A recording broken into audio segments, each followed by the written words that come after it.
கிறிஸ்துவுக்குள் பிரியமானவர்களே, இந்த நாளுக்கான தினசரி தியான வசனம் மத்தேயு எழுதின சுவிசேஷம் 9வது அதிகாரம் 29வது வசனம். மத்தேயு 9:29, மேத்யூ 9:29.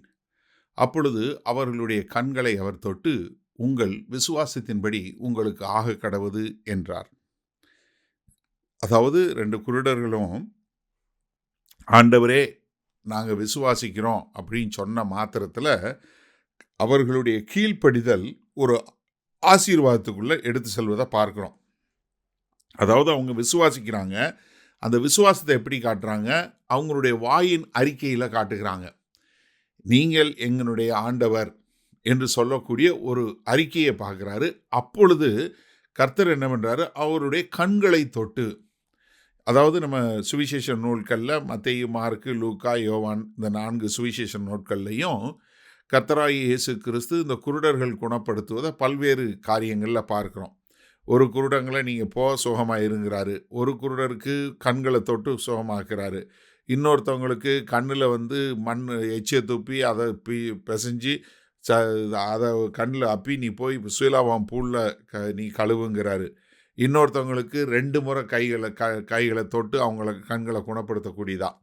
என்னென்னா, இயேசு கிறிஸ்து ஒருத்தரையும் ஒரே மாதிரி அவர் குணப்படுத்தவே இல்லை. ஏன்னா பிறகு என்ன ஆயிரும், எல்லாருக்கும் எச்சை துப்பி மண்ணு குலைச்சிருந்தா இன்றைக்கி எல்லா சர்ச்சிலையும் எச்சை துப்பி மண்ணை குலைக்கிற வேலை ஆரம்பிச்சிருப்பாங்க. அதனால என்னமோ கர்த்தர் அந்த வேலை பார்க்கல. ஒவ்வொருத்தரையும் ஒரு மாதிரி இது பண்ணார். இப்போ அவங்க கண்களை தொட்டு என்ன சொல்கிறாரு? உங்கள் விசுவாசத்தின்படி உங்களுக்கு ஆக கடவுது, உங்களுடைய விசுவாசத்தின்படி ஆக கடவுது. இப்போ நம்ம இதில் பார்க்குறோம், மத்தேயு 8வது அதிகாரம் 13வது வசனத்தில் அங்கே நம்ம பார்க்கும்போது அதே மாதிரி அந்த ஜெப ஆலய தலைவன் என்று சொல்லக்கூடிய நூற்றுக்கு அதிபதியினுடைய வேலைக்காரன் அவன் சுகமில்லாமல் இருக்கான். அதை சொன்ன உடனே ஆண்டவர் என்ன சொல்கிறாரு? 13வது வசனத்தில் உங்களுடைய விசுவாசத்தின்படி ஆக கடவுது. அப்போ இந்த விசுவாசத்தின்படி ஆக கடவுது அப்படின்னு சொன்ன உடனே குணப்படுத்துகிறவங்க எல்லாருக்குமே விசுவாசம் இருக்கணுமா? சிந்திச்சு பாருங்கள் ஒரு நிமிஷம்.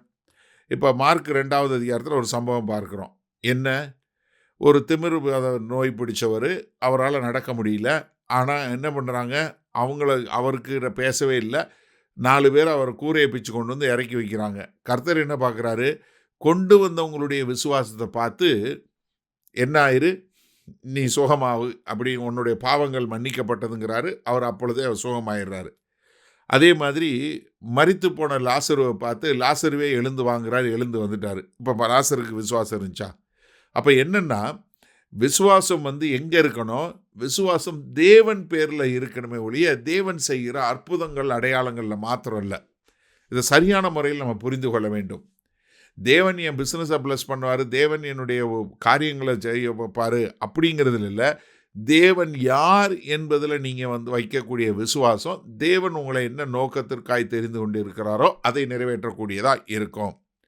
சரி, இந்த நாளில் இந்த வசனத்தை நம்ம எப்படி எடுத்துக்கொள்வது? இன்றைக்கு நிறைய தமிழ் சபைகளுடைய செய்திகளுடைய ஒரு சாராம்சம் என்னென்னா, நீ விசுவாசி, தேவனுடைய மகிமையை காண்ப, அவ்வளோதான். ஏன்னா நம்ம நிறைய நேரங்களில் பார்க்குறது என்ன சொல்லிடுவாங்க, உனக்கு விசுவாசம் கம்மியாக இருக்குது, அதனால தான் உனக்கு இந்த காரியம் நடக்கலை. சமீபத்தில் கூட அந்த எலெக்ஷனுக்கு ஜாம் பண்ணாங்க. அவங்க நினச்ச மாதிரி ரிசல்ட் வரலோன்னே என்ன சொல்லிட்டாங்க? உங்களுக்கு விசுவாசம் சரியில்லை அப்படின்னு சொல்லக்கூடியது. இல்லை, நீங்கள் வேறு எதுக்காவது உங்களை ஜாம் பண்ண சொல்கிறாங்க, நீங்கள் ஜாம் பண்ணுறீங்க, மாறான காரியம் நடக்குது, உடனே என்ன சொல்லிடுறாங்க? விசுவாசம் சரியில்லை. அப்போ நிறைய பேர் ஐயோ அண்ணே எனக்கு விசுவாசம் இல்லை போல இருக்குது, அதனால தான் இந்த மாதிரி காரியம் நடக்கலை அப்படின்னு சொல்லி நிறைய பேர் தங்களை வருத்தி கொள்ளக்கூடியவங்களும் இருக்கிறாங்க. அப்படி இல்லைங்க. காரியத்தின் மேலே வைக்கிற விசுவாசம் இல்லை, கர்த்தர் மேலே வைக்கக்கூடிய விசுவாசம். ஏன்னா கர்த்தர் மேலே நம்ம விசுவாசம் வைக்கும்போது நம்ம எதற்காக பிடிக்கப்பட்டோமோ, நமக்கு என்ன செய்யணுமோ அதை கர்த்தர் செய்வார். இப்போ உங்களுக்கு தேவன் என்னை எதற்காக அழைத்திருக்கிறார் என்ற அழைப்பு தெரியுமா? அப்படி தெரிஞ்சதுன்னா கர்த்தர் மேலே நீங்கள் வைத்திருக்க விசுவாசம் உங்களுக்கு கர்த்தர் என்ன வைத்திருக்கிறாரோ அதில் கொண்டு போய் சேர்க்கும். அப்போ உங்களுடைய விசுவாசம் தேவன் பேரில் இருக்கா, தேவனுடைய கரத்தின் கிரியைகள் பேரில் இருக்கா? அதே சமயத்தில் நம்ம பார்க்குறோம், உங்களுக்கு விசுவாசம் இல்லைனாலும் மற்றவர்கள் விசுவாசம் செய்யக்கூடிய காரியத்தை கிரியையும் பார்க்குறோம். இல்லை, விசுவாசமே இல்லாமல் மரித்து போனவனையும் கர்த்தர் உயிரோடு எழுப்பக்கூடியது.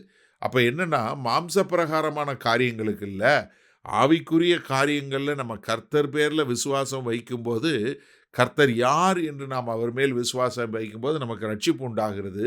அது மாத்திரமல்ல, நம்மளை எதற்காக அழைத்தாரோ, அந்த அழைப்பினுடைய கிருபை வரங்களுக்குள்ள நம்ம அழைத்துச் செல்லக்கூடியதாகவும் இருக்கிறது.